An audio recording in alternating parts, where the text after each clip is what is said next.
Тұлпар мініп туалған ұлттық жобасын қолдау мақсатында Қобыланды батыр жырынан үзінді оқудың отбасылық эстафетасын өзімнің бауырым мықты актер Қасымхан Бұғыбайдың отбасынан алып, белгілі қоғам қайраткері менің досым Алихан Байменовтің отбасына жолдаймыз.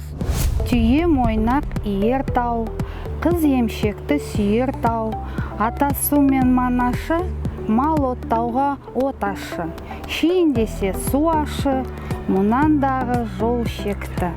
Қампай-құмпай қасынан, жем темірдің басынан, қолбағайлы шөлдерден, қасқалдақты көлдерден, асқар-асқар белдерден, айдын шалқар көлдерден, қан сасыған жерлерден, тобылғылы нұрадан, сексеуілді жырадан, баялышты құмайыттан, бүлдіргенді шыңайыттан, жалғыз шауып жол шекті.